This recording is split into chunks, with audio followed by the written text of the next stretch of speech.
ॐ गुरुवे नमः।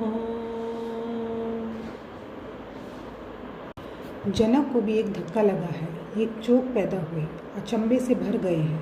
कहने लगे, अहो मैं निर्दोष।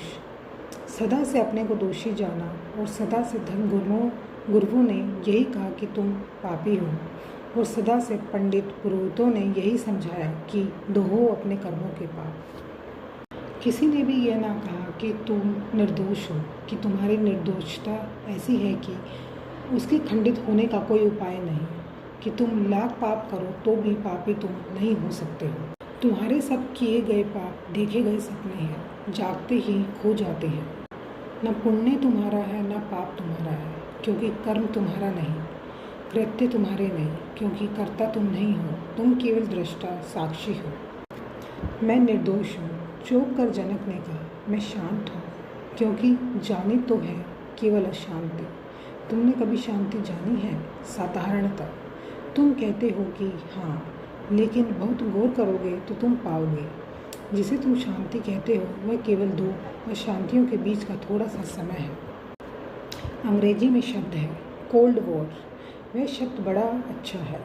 ठंडा युद्ध। दो युद्धों के बीच में ठंडा युद्ध चलता है, तो गर्म युद्ध, बीच में ठंडा युद्ध, मगर युद्ध तो जारी रहता है।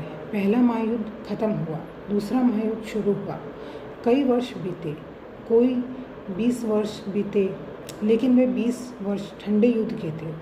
लड़ाई तो जारी रहती है, युद्ध की तैयारी जारी रहती है। हाँ, लड़ाई अब प्रकट नहीं होती, भीतर भीतर होती है। शांति जिसने जानी है उसकी अशांति सदा के लिए समाप्त हो जाती है। तुमने शांति जानी नहीं, शब्द सुना है। अशांति तुम्हारा अनुभव है, शांति तुम्हारी आकांक्षा है, आशा है। तो जनक कहने लगे, मैं शांत हूँ, बोध हूँ, क्योंकि जाना तो सिर्फ मूर्छा को है। तुम इतने काम कर रहे हो, वह सब मूर्छित है। तुम्हें अगर कोई ठीक ठीक पूछे तो तुम एक बात का भी उत्तर ना दे पाओगे। कोई पूछे कि स्त्री के प्रेम में क्यों पड़ गए, तो तुम कहोगे पता नहीं, पड़ गए, ऐसा हो गया। यह कोई उत्तर हुआ? प्रेम जैसी बात के लिए ये उत्तर हुआ कि हो गया, बस घटना घट गई। पहली दृष्टि में ही प्रेम हो गया, देखते ही प्रेम हो गया। तुम्हें पता है ये प्रेम तुम्हारे भीतर का से उठा, कैसे आया, कुछ भी पता नहीं। फिर इस प्रेम से तुम चाहते हो कि जीवन में सुख आए। इस प्रेम का ही तुम्हें पता नहीं कहाँ से आता है। जय श्री राम, जय हनुमान। हे प्रभु मुझे कल्याण।